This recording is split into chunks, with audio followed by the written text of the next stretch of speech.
কোটা আন্দোলনে আমরা সবাই বিস্মিত হয়েছিলাম। শেখ হাসিনা সরকারের পদত্যাগের পর প্রথমবারের মতো টাইম ম্যাগাজিনকে দেওয়া সাক্ষাৎকারে এমনটাই বলেন তার ছেলে সজীব ওয়াজেদ জয়। আরও বলেন, হোয়াটসঅ্যাপ গ্রুপে আমি বলেছিলাম 30% কোটা আসলেই অনেক বেশি, এটাকে 5% নামানো উচিত। সে সময় কেউ একজন বলেছিল আমরাও মুক্তিযোদ্ধাদের নাতি।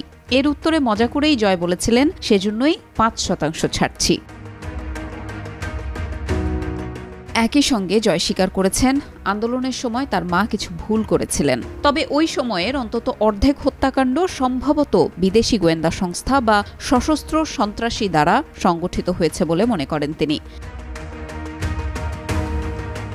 শেখ হাসিনার শাসনামলে গত 15 বছরে প্রভাবশালী ব্যক্তি ও ব্যবসায়ীরা দেশ থেকে প্রায় $150 বিলিয়ন পাচারের অভিযোগ এবং জয়ের ব্যাংক অ্যাকাউন্ট জব্দ করার বিষয়ে টাইম ম্যাগাজিনে দেওয়া সাক্ষাৎকারে দুর্নীতির অভিযোগ অস্বীকার করেন তিনি বলেন, সেই অর্থ এখন কই তা আমাদের দেখান, অভিযোগ তোলা সহজ।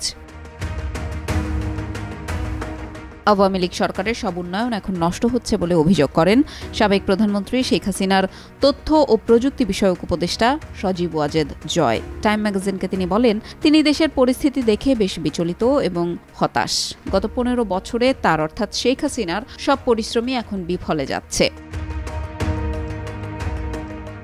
নির্বাচনে অংশ নেওয়ার বিষয়ে সিদ্ধান্ত হয়নি বলে জানান জয়। বলেন, তিনি নির্বাচনে অংশ নেবেন কিনা সে বিষয়ে কোনো সিদ্ধান্ত হয়নি। আমারও কখনোই রাজনৈতিক উচ্চাকাঙ্ক্ষা ছিল না, কখনো নির্বাচনে অংশ নিব কিনা সে সিদ্ধান্ত এখনো নেইনি। গণহত্যা এবং মানবতার বিরুদ্ধে অপরাধের অভিযোগে আওয়ামী লীগ নেতাদের নিষিদ্ধ করার আহ্বান জানান কেউ। এর প্রতিবাদে জয় বলেন, বাংলাদেশের সবচেয়ে পুরনো ও বৃহত্তম রাজনৈতিক দলকে কিভাবে নিষিদ্ধ করবেন, এটি আইনত সম্ভবও নয়। অন্তর্বর্তী সরকার দায়িত্ব গ্রহণের পর থেকে বারবার আলোচনায় আসছে মেয়াদ নিয়ে।